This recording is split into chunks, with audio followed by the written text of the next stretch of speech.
بسم اللہ الرحمن الرحیم۔ السلام علیکم ورحمۃ اللہ وبرکاتہ۔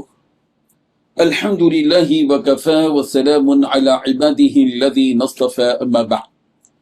حاضرین و ناظرین، یہ درس حدیث نمبر 125 ہے اور آج کا عنوان ہے دور صحابہ میں اختلاف قرات اور جمع قرآن۔ روایت سماعت کیجیے، ترجمے کے بعد تشریح کی جائے گی۔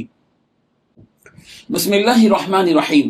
عن انس بن مالک رضی اللہ عنہ حدثه ان حذیفة بن اليمان قدم على عثمان وكان يغازي أهل الشام في فتح إرمينية وأذربيجان مع أهل العراق، فأفزع حذيفة اختلافهم في القراءة، فقال حذيفة لعثمان: يا أمير المؤمنين، أدرك هذه الأمة قبل أن يختلفوا في الكتاب اختلاف اليهود والنصارى.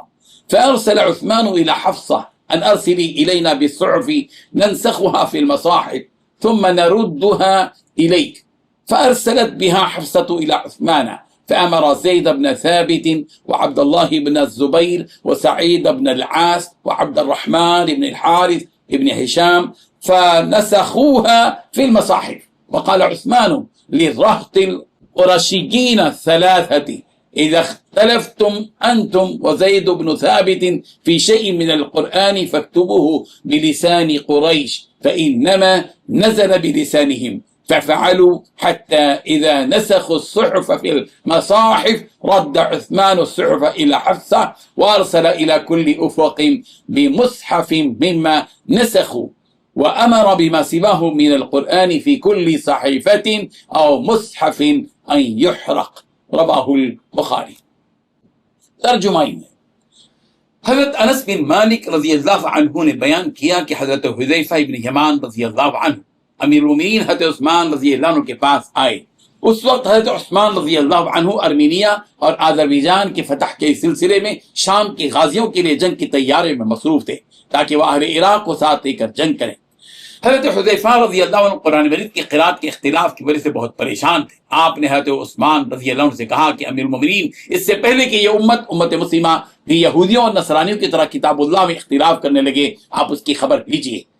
چنانچہ حضرت عثمان رضی اللہ عنہ نے حضرت حفصہ رضی اللہ عنہ کے یہاں کہلایا کہ صحیفے جنہیں حضرت زید رضی اللہ عنہ نے حضرت بکر صدیق رضی اللہ عنہ کے حکم سے جمع کیا تھا اور جن پر مکمل قرآن مجید لکھا ہوا تھا، ہمیں دے دیں تاکہ ہم انہیں مصحفوں میں کتابی شکل میں نقل کروا لیں، پھر اصل ہم آپ کو لوٹا دیں گے۔ حضرت حفصہ رضی اللہ عنہ نے وہ صحیفے حضرت عثمان رضی اللہ عنہ کے پاس بھیج دیے اور حضرت عثمان رضی اللہ عنہ نے حضرت زید بن ثابت، حضرت عبداللہ بن زبیر، حضرت سعد بن العاص، حضرت عبد الرحمن بن حارث بن ہشام رضی اللہ عنہ کو حکم دیا کہ وہ اس صحیفوں کو مصحفوں میں نقل کریں۔ حضرت عثمان رضی اللہ عنہ نے اس جماعت کے 3 قریشی صحابیوں سے کہا کہ اگر آپ لوگوں کا قرآن مجید سے کسی لفظ کے سلسلے میں حضرت زید رضی اللہ عنہ سے اختلاف ہو تو اسے قریش ہی کی زبان کے مطابق لکھ لیں، کیونکہ قرآن مجید بھی قریش ہی کی زبان میں نازل ہوا تھا۔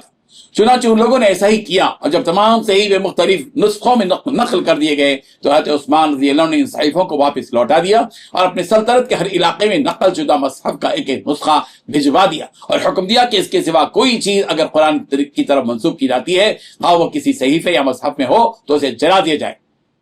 اس حدیث میں 11 باتیں بتلائی گئی ہیں۔ پہلی بات، حضرت انس بن مالک رضی اللہ عنہ نے بیان کیا کہ حضرت حذیفہ بن یمان رضی اللہ عنہ امیر المومنین حضرت عثمان رضی اللہ عنہ کے پاس آئے۔ دوسری بات، اس وقت حضرت عثمان رضی اللہ عنہ ارمینیہ اور آذربائیجان کی فتح کے سلسلے میں شام کے غازیوں کے لیے جنگ کی تیاریوں میں مصروف تھے تاکہ وہ اہل عراق کو ساتھ لے کر جنگ کریں۔ تیسری بات، حضرت حذیفہ رضی اللہ عنہ قرآن مجید کی قرات کے اختلاف کی وجہ سے بہت پریشان تھے۔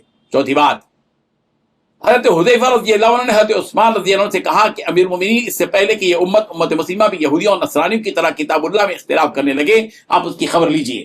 پانچویں بات، چنانچہ حضرت عثمان رضی اللہ عنہ نے حضرت حفصہ رضی اللہ عنہ کے یہاں کہلایا کہ صحیفے جنہیں حضرت زید رضی اللہ عنہ نے حضرت بکر صدیق رضی اللہ عنہ کے حکم سے جمع کیا تھا اور جن پر مکمل قرآن مجید لکھا ہوا تھا، ہمیں دے دیں تاکہ ہم انہیں مصحفوں میں کتابی شکل میں نقل کروا لیں۔ چھٹویں بات، پھر اصل ہم آپ کو لوٹا دیں گے۔ حضرت حفصہ رضی اللہ عنہ نے وہ صحیفے حضرت عثمان رضی اللہ عنہ کے پاس بھیج دیے۔ ساتویں بات، حضرت عثمان رضی اللہ عنہ نے حضرت زید بن ثابت، حضرت عبداللہ بن زبیر، حضرت سعد بن عاص، حضرت عبد الرحمن بن حارث بن ہشام رضی اللہ عنہ کو حکم دیا کہ وہ ان صحیفوں کو مصحفوں میں نقل کر لیں۔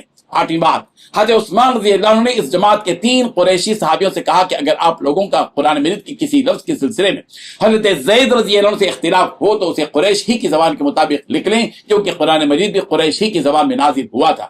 9ویں بات، چنانچہ ان لوگوں نے ایسا ہی کیا، اور جب تمام صحیفے مختلف نسخوں میں نقل کر لیے گئے تو حضرت عثمان رضی اللہ عنہ نے ان صحیفوں کو واپس لوٹا دیا۔ 10ویں بات، اور اپنی سلطنت کے ہر علاقے میں نقل شدہ مصحف کا ایک ایک نسخہ بھجوا دیا۔ 11ویں بات، اور حکم دیا کہ اس کے سوا کوئی چیز اگر قرآن کی طرف منسوخ کی جاتی ہے، خواہ وہ کسی صحیفے یا مصحف میں ہو، تو اسے جلا دیا جائے۔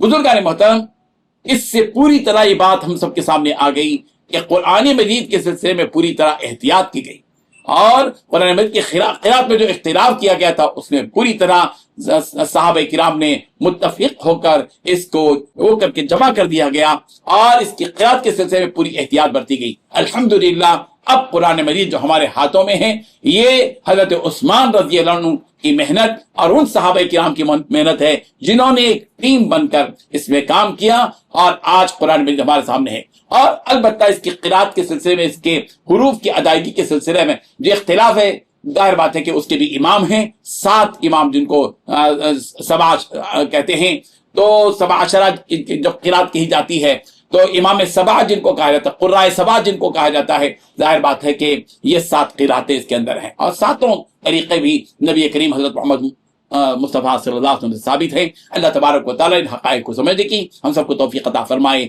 آمین۔ وآخر دعوانا ان الحمد للہ رب العالمین۔